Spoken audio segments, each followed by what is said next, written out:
Hello everyone, I'm Superintendent Shrum, and I'm excited to be back with you today to read a story. This time, a story about Duck and Hippo giving thanks. And as we're in November, many people give thanks in November, and we think about what we're thankful for and what we're grateful for. And in November, this month, I'm grateful and thankful for you, for being amazing students in our classrooms every day. I'm thankful for our amazing teachers, our staff, our leaders, and I'm thankful for our parents and our community and our families, because everyone together, I'm so thankful for what we do every day to make sure that you're in a great place and learning every day in an excellent classroom. And so I'm excited to read this story with you today, and I hope you are with your family and your friends as you're listening to this story, because like last time, I may ask a few questions, so I hope you're listening really carefully, and then you can turn and talk or just think to yourself about the answer to the questions that I'll be asking. So let's get started. Duck and Hippo Give Thanks by Jonathan London, and Andrew Joyner is the illustrator. And of course, we remember the illustrator is the person that draws the pictures. It was almost Thanksgiving and the leaves were still tumbling. Hippo was raking the leaves into a huge pile and dreaming of a good old-fashioned Thanksgiving. A white blur flew through the air, poof, and landed right in the middle of Hippo's pile. What was it? I don't know. I wonder what it was. I can't tell. A head popped up. It was Duck. Duck, Duck, cried Hippo. What are you doing? I'm jumping into a pile of leaves, said Duck. It's fun. Why don't you try it? I'm trying to make the pile all nice and tidy, Hippo said with a huff. I think he's getting a little upset that Duck is messing up his pile. You know, he's been raking the leaves, and that's hard work. Just then an apple fell on Hippo's head.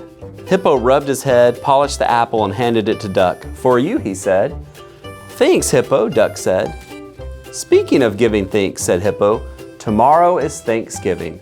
Let's celebrate together. Yes, said Duck. I'll help, and let's invite all of our friends. To get ready for the feast, Duck and Hippo went shopping.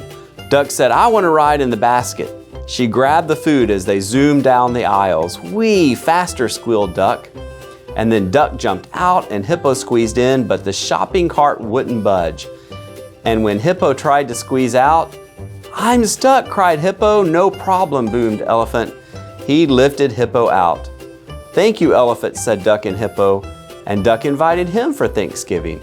Delighted, boomed Elephant.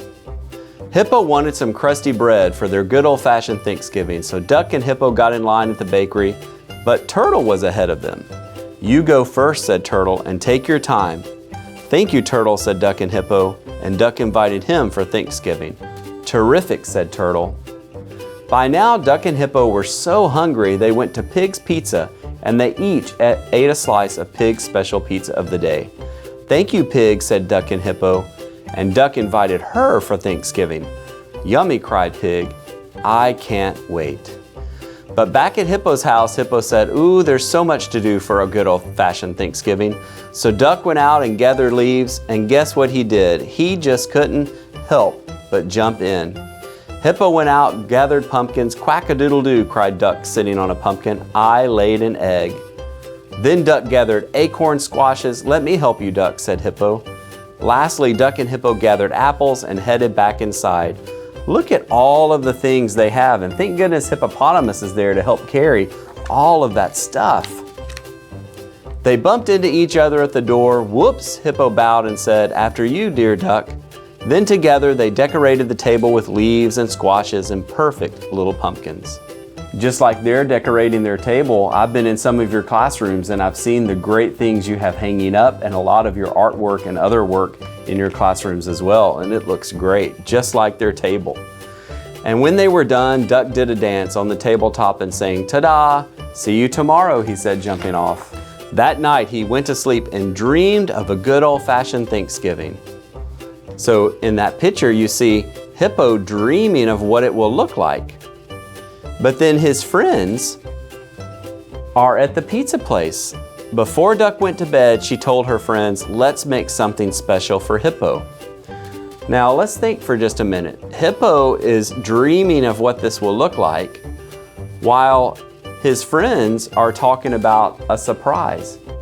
I wonder if what they're doing will be what Hippo is dreaming about, or will it be different?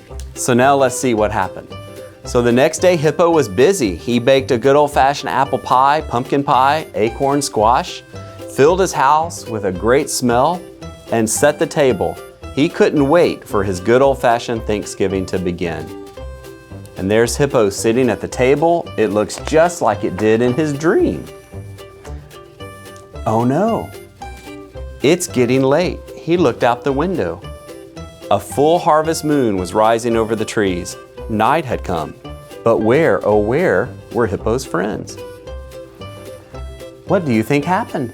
Did they decide to do something different? I'm a little worried. But guess what? Here we are, cried Duck, and they all piled into Hippo's house. Sorry we're late, but we were all finishing up a special surprise for you. I wonder what it could be, thought Hippo. Hippo's friends had each something to offer. Turtle brought Chinese egg rolls, Elephant brought sea cucumber sushi, Pig brought pizza, and Duck brought peanut butter and jelly tacos. Now, I have never had a peanut butter and jelly taco, but maybe I'll try after this book. Surprise, this is not a good old-fashioned Thanksgiving feast, thought Hippo. He doesn't look very thankful, does he? He had planned all of this meal and then they brought some food and he's looking not very happy. But then he looked at all the smiling faces of his dear friends. He spread his arms wide and said, "Welcome and thank you for being who you are." Hooray, everyone shouted. They all gathered around the table and held hands. Duck and Hippo gave thanks for their friends for being together and sharing nature's bounty. "Let's eat," cried Pig. And it was a big, happy Thanksgiving feast, the best Thanksgiving ever. And when they were done, Duck said, "Now, let's go outside." What do you think Duck is going to do? What has she done all throughout this book? You guessed it, they jumped in the leaves. So isn't that a great story? How they were all thankful for each other and all of Hippo's friends brought food, and maybe at first Hippo wasn't so sure about that, but then realized, you know what? They were just trying to be helpful and I appreciate that. And they appreciated Hippo for having them over and having a great feast.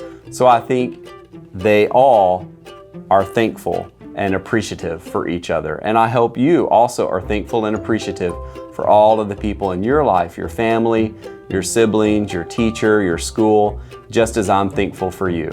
So thank you for joining me for this great story.